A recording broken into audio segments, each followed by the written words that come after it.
Welcome back. If you've joined us in our other videos, you can see that we're making a game in Hype Pro 3.5, and we're going to eventually, at the end of this series, go ahead and place it in Xcode and convert it so that it can be used as a native app on your iPhone. Right now, though, we're back to our intro screen, and we're going to get ready to make the instruction screen. Now, as I mentioned in the very beginning of this video series, I work this way. You can work in any process that you want. I tend to like to make my artwork, my compositions, then I do my code. So like my timeline actions, which we'll talk about here, or if I were going to do some JavaScript, I'll do that after I set up all my scenes.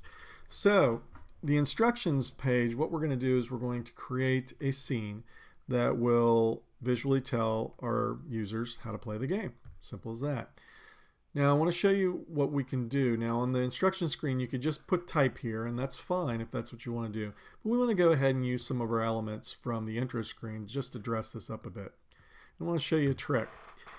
If you are copying and pasting from one scene to the other, Hype has a neat thing that it can copy and paste it exactly in the same place where it found it from. So wherever it was on the previous scene, if you put it in the next scene and you copy it or you paste it, it will put it exactly where it was. So for instance, if you see that I scrubbed my timeline all the way back to 0, let's say I put it right there, or I left it there. I would go ahead and if I said, hey, I want to copy that slime roof and put it into my instructions, I go ahead and I edit copy or Command C. I come into instructions. When I paste it, you can see it comes in right there. Now that's okay, but what I want is I want it to look like it had been at the last frame of that animation. So I'm going to go ahead and undo the paste, and I'm going to go back to sanitize. If I want it to look like it's just an exact transition from where it left off in the previous scene, I go ahead all the way to the end frame of that scene, or of that timeline, and I go ahead and I select the slime roof at that point, copy it, come to my instructions, paste it, and you can see it puts it exactly where it ended in the last animation. And that's really handy so that you don't have any jumps or skips when you're moving from scene to scene. Now we're going to go back to the intro screen again. I'm going to select our large eye guy. Again, if you take a look, I'm back here again at the last frame in my animation. I copy him. I come back to the instructions, paste, he's exactly where he should be. And so if I scroll my view down here, you can see I go from here to here, and they're right where they need to be. All right. So now what we're going to do is we're going to add a window so we can put some text in there. We could type the text over top of everything. We want a nice clear interface so that they can read it clearly and they don't have to see the copy interrupted with the background elements. So what I'm going to do is I'm going to come back up to my toolbar. I'm going to go down to rounded rectangle. And I'm going to bring a rectangle up here, and I'm going to drag that out about that big, and I'm going to keep it white, but I'm going to go ahead and double check the color again. So I'm going to come back here to my element, and I'm going to go to the fill style, and I'm going to drag it all the way to white. And you can see it's not going all the way there, so I'm going to add some more of those F's in there. And you can see now that I have a white box. Go ahead and click outside of there. I'm also going to go ahead and I'm going to turn off the stroke on this, because what I'm going to do now is I'm going to blur this out a bit. And you can see I go ahead and blur it to keep a nice ghostly mist sort of for our box. I'm going to bring it up here to hide over that little crack in the slime just to make it an easier read. Drag it out a little bit more. Okay, just like that. Now what I'm going to do is I'm going to add the title so that they know what they're doing when they get here. And I will put a new text box into my layout. Click outside. I'll drag it up here. And again, I'm going to take the bounding box to make it easy. I'm going to drag it from edge to edge of my white box so that I can come down into the type inspector and just center it. So it's automatically centered between the two areas that I want. Makes it a little easier. I'm then going to go ahead and increase the size to 36. Now you could keep it at Helvetica, but to me for this game Helvetica is a little blah. We picked our luckiest guy font from the Google fonts. We're going to go ahead and use that again. And you can see at 36 point, it's still a little small. So what I'm going to do is I'll go up to 48. Oh, that's a little too big.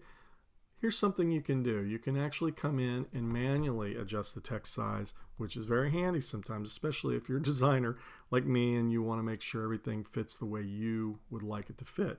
So here I'm just going to go down about 10 pixels at 38 point. Not huge, but enough to make a difference. So I put the new text right where I like it. I'm going to go ahead and change the color again, and it shows you again a little repetition from our last class how to change the color. I drag it all the way to the end, and then I go in here to my wheel and I can pick a color I like. I'm going to go ahead with red. I want it to really scream out, okay, so that they see it. And then I will click inside the inspector to deselect, and I can deselect. It's nice as it is, but let's go ahead and do what we did in our last video. Let's add a text shadow, and let's give it maybe 2 pixels on the top and bottom, and give it about a 2 pixel blur.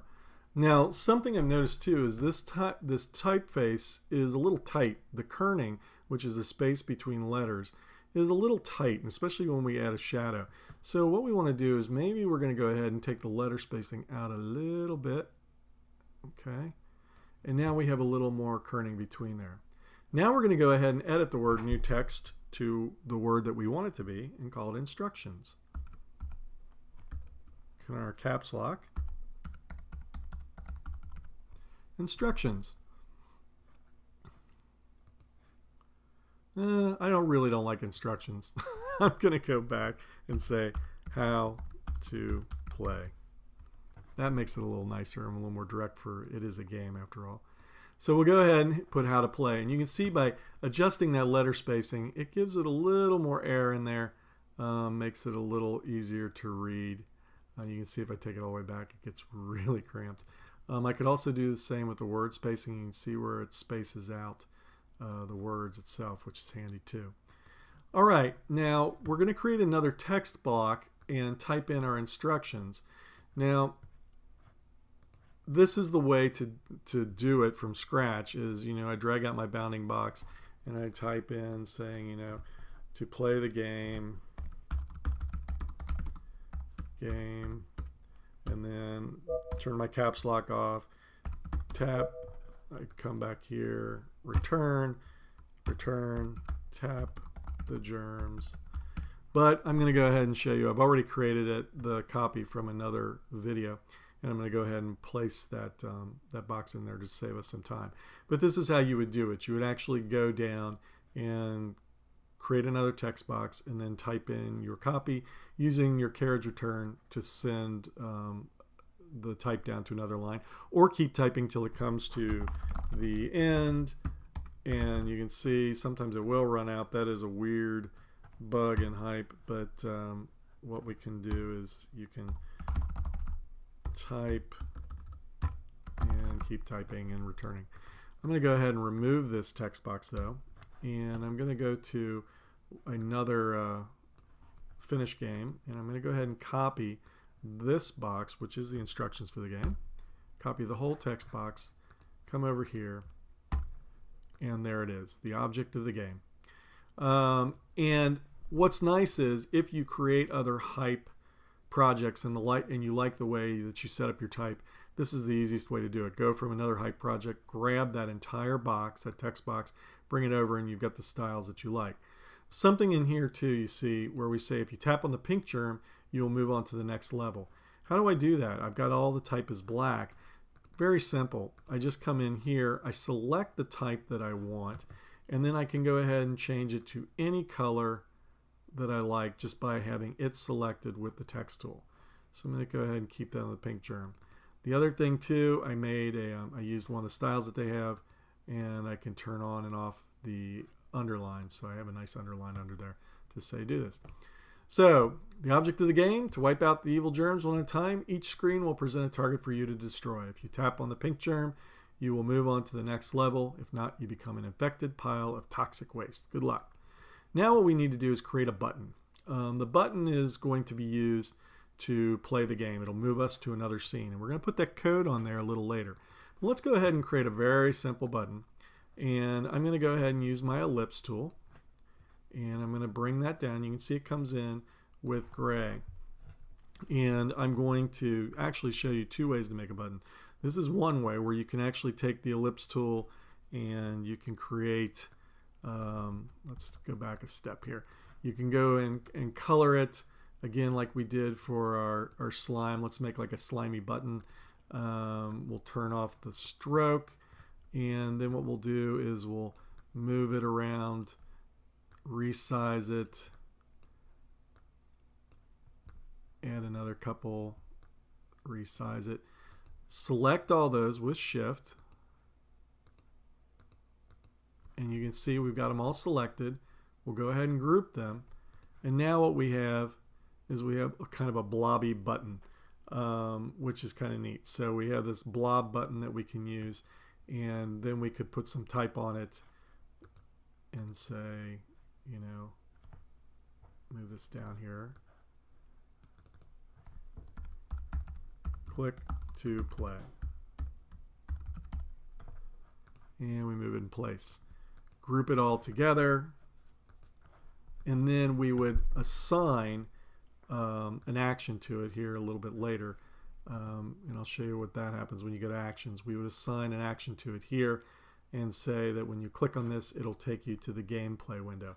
That's one way to make a button.